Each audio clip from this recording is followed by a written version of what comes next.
primary flight controls. Primary flight controls move the aircraft about the three axes. You have the vertical axis, you have the lateral axis, and you have the longitudinal axis here. Okay? Now, ailerons, you can see from the picture here, it says ailerons roll, and that is movement about the longitudinal axis. Where are ailerons located? Ailerons are located at the end of the wings here on the trailing edge. So you'll see here there's in this picture there's a block there, and then there's a block here. This is a flap. Okay, these on the outer portion are ailerons. Now, ailerons, when one moves up, the other one moves down. So let's say we want to turn, we want to roll to the left. Okay, we're going to turn the control wheel to the left.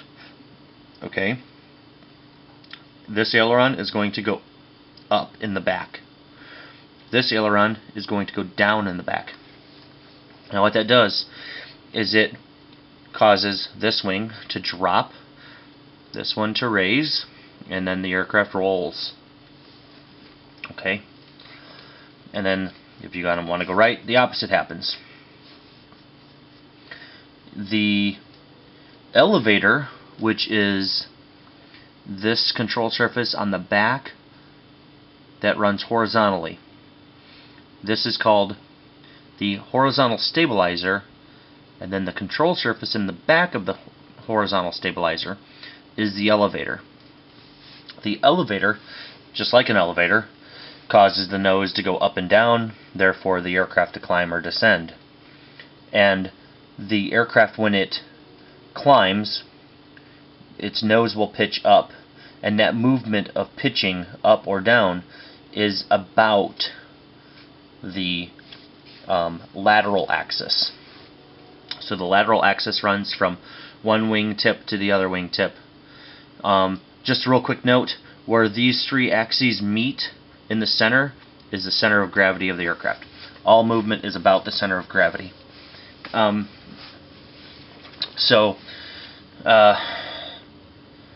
If you want to pitch up, you'll pull your control wheel or stick towards you. Okay, and that pulling back will raise the rear or trailing edge of the elevator. So like here's the elevator, it's gonna pitch, like that. Oh shoot, I don't have anything to demonstrate. Basically, the trailing edge of the elevator is going to go up. So the tail is going to want to go down, the nose is then going to go up, and you're going to climb. So you're going to rotate that way. Let's see if you can see my hand. It's going to go like that. Pretty simple. Alright, and then the last of the primary control surfaces is the rudder. The rudder is attached to the vertical stabilizer. Vertical stabilizer right here, and then the piece on the back is called the rudder. The rudder causes yaw. Not yaw, but yaw, Y-A-W. And that is movement about the vertical axis. Okay? Now, you don't use a rudder a whole lot. We don't want to necessarily yaw all the time.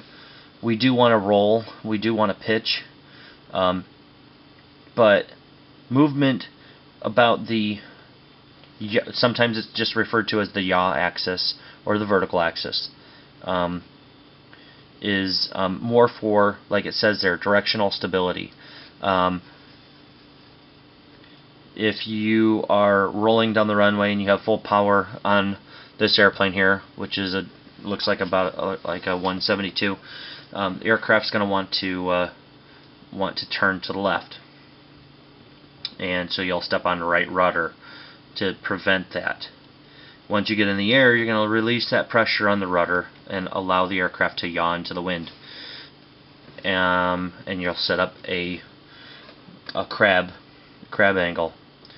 And then when you're trying to land, you're going to be crabbed into the wind, and then right before you touch down, you're going to kick the rudder, and you're going to yaw the aircraft about the vertical axis, and then you're going to also prevent the aircraft from drifting off of the centerline.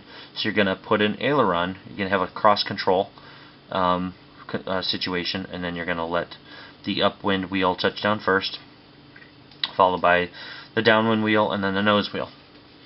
So the rudder basically is going to make the aircraft nose go left and right, and that's mainly for coordinated turns, for takeoffs and landings, and like it says there, for directional stability. Hope this helps. We'll get into more about the individual control